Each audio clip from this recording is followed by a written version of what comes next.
MRI, or magnetic resonance imaging, uses superconducting magnets and radio waves that interact with the hydrogen inside a patient's body.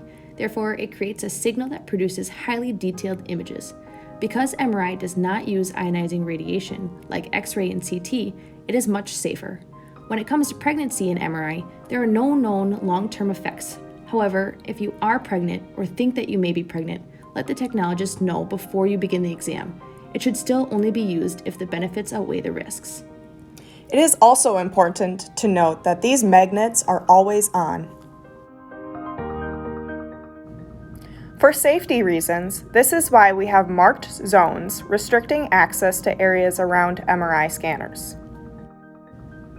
The first zone is where the general public is. It could be outside the building and by registration or a general waiting area. The second zone is for unscreened MRI patients and people with basic knowledge of MR safety. This could be the dressing room and the MR waiting room. The third zone is for screened MRI patients and MRI personnel only. This is also where the control panel is located.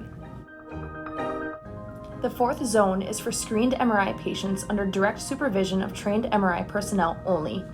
You should see similar signs as you make your way throughout your exam. Next, we'll go through the screening process. All right, so we're just going to be in this room here to start off with. We're going to go through some questions and explain a little bit. All right, can you verify your name for me? Yeah, my name is Karen. And your date of birth? September 14th, 1975. Right. And we're doing your lower back today. Yes, correct. Yep, I've been having a lot of lower back pain for about a month now. All right, so we're going to go over that screening form that we had you fill out earlier before you scheduled your appointment. And then I'll explain the whole exam to you, okay? Okay. Prior to your MRI, you may be asked to fill out a screening form similar to this one. It will go into detail on removable and non-removable metal that you may have. It is important to disclose any surgeries or implantable devices at this time. This includes pacemakers, pain pumps, stimulators, dentures, and hearing aids. In addition, you should also let your tech know whether or not you suffer from claustrophobia.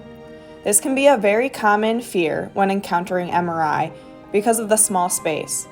If this is an issue for you, there are medications that your doctor can prescribe for you to take prior to your arrival for the exam.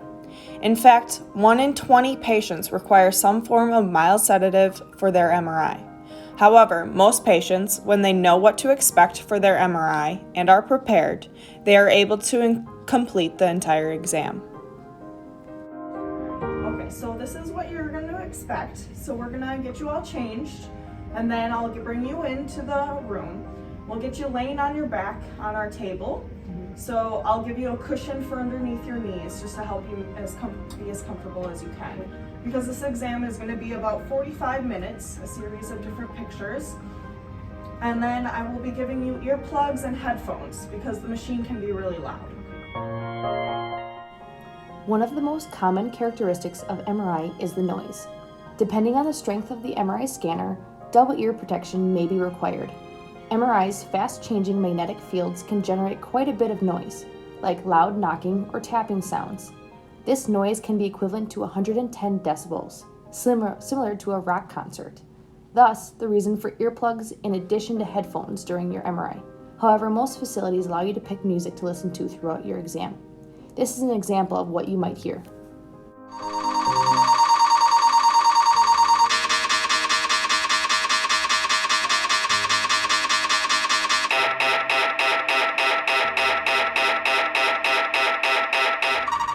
Then, once we get you all comfortable, I'll be placing a piece over the top of you.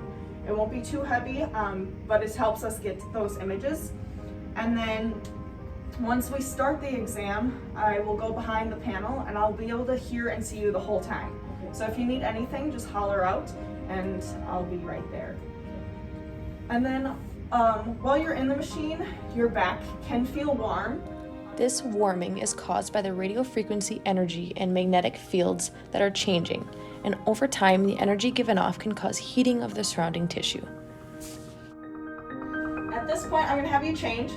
So you're gonna need to take the pants off because the zipper, and I see you do have a belt on there. Jewelry, necklaces, rings, and I see you have some clips in your hair, earrings. We'll need all those out. Okay. You can place them in this little bucket here, Okay. and then you can lock your stuff up in this locker here. Okay. I will have you change into this gown. Ties Okay. go to the back. Okay. And do you have a bra on with do the have a underwire? bra on, okay, yes. we'll need that off as well. Okay. Do you have any other jewelry, any toe rings, or we'll need all yeah, those off? all of that. Okay. Okay. Make sure all those come off. Okay. And then once you're ready, then I'll come Okay. back in and Okay. good job. All right. Sounds good. One eternity later. All right.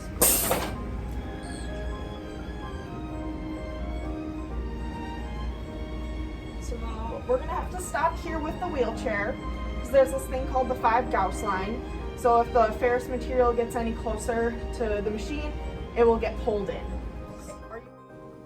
A normal wheelchair is made of a ferrous material, meaning it is magnetic and would be attracted to the strong pull of the MRI magnets. This type of metal is considered MRI unsafe. Objects that are not made of ferrous material and that are safe to go into the MRI room are marked with MRI safe labels. In addition, there are objects that can only go into the room under specific conditions. These are labeled MRI conditional. It is important to look for the MRI safe labels on each metallic item before the technologist permits it into Zone 4. Here is an example of an MR unsafe wheelchair passing the 5 Gauss line and getting pulled by the MRI's magnetic field. This can be extremely dangerous for any patient and worker that is in the room when this occurs. Are you able to walk Yes. over the field? Just with some help. Yep. Okay. Go. Up.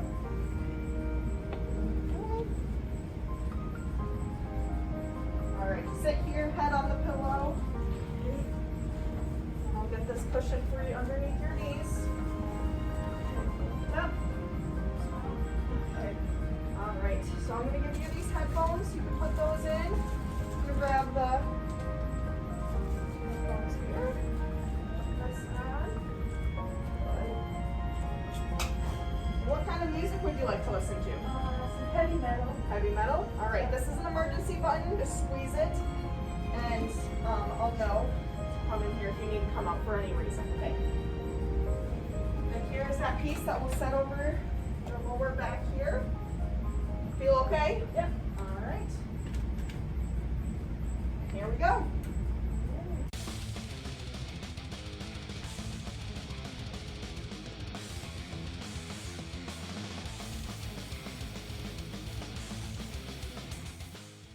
MRI images can be very detailed. They can look similar to these images we created using an MRI simulator. Images are then sent to a radiologist to be read, where they are able to help make a diagnosis.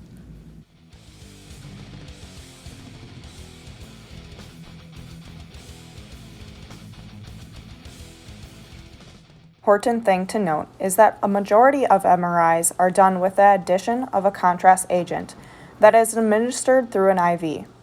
The IV is started towards the end of the exam. It is very important to remain still and to not move out of your planned position during this time. Some MRIs are ordered ahead of time with contrast, while others the radiologist may decide to add during the exam in order to better visualize the anatomy. The most common type of contrast used in MRI is gadolinium. This is a different type of contrast agent than what CT uses. Labs and an appropriate history are done to ensure it is safe to administer. All right, we are all done. You did great.